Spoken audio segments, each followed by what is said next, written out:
Hey guys, I just wanted to make a quick video to give some ideas on how to protect your mangoes or other small fruit trees from frost if you live in the Phoenix area or you live in Florida or any other place that can dip down below freezing temperatures during the wintertime.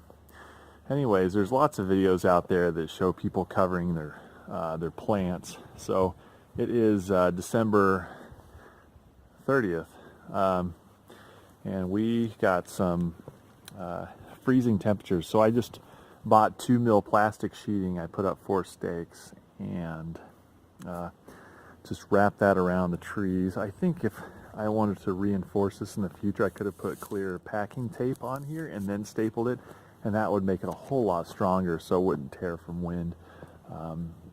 Because I'm starting to see some of this tear through, but for the most part it's taken 10-mile-an-hour winds and done fine.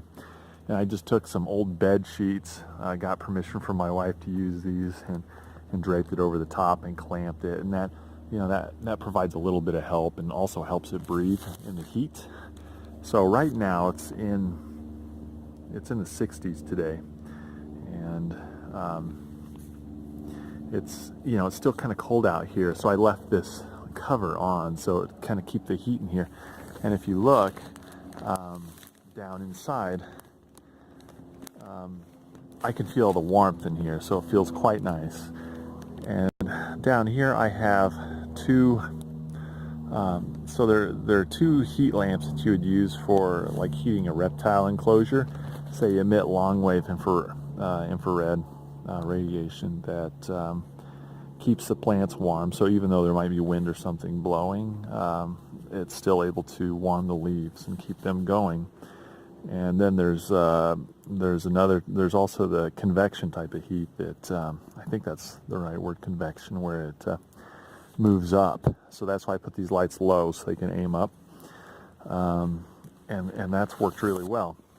So here's my second mango plant that I have covered, and this one is actually budding out, and it's the nights have been getting cold, so they've been going to around 40 degrees, but just recently it dipped into the 30s, and it was around 32 degrees this morning for only a few moments. Now this mango is putting on new growth, and I don't know a whole lot about you know, mango activity in the wintertime in this area because I'm new to Phoenix, but that seems surprising to me. I didn't think that would occur. But I think if not for these lamps and it going to 32 degrees, I think that new growth would be burned off. So there is some brown around the leaf edges, and I think that is due to just salt sensitivity. We have a lot of salts and stuff in the water in the Phoenix area, but just wanted to give you some ideas on the setup I have. And then there's one other component to this system, and that is this thermostat. So I picked this up from Northern Tool for about $45, had really good reviews. There are digital thermostats and other thermostats out there that are kind of hit and miss, so you might get one that's not very sensitive, but this one can be wired for heat or cold. You have to switch the wiring if you want to, if it's going to power coolers, but it comes in a heat setup. $45, Northern Tool, very accurate. I have it set to about 43 degrees and it'll kick on and it will power these reptile heat lamps, so I can rest easy with that. Really, I want to keep the number of failure points so down to a minimum, and this could be considered a failure point if that doesn't kick on. But I have 2 lights there for backup,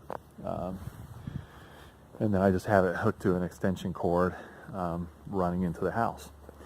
So hopefully that gives you some ideas on how to protect your more sensitive trees. I also have ficus trees here, but they're a little hardier, not much, but a little hardier than those mango trees.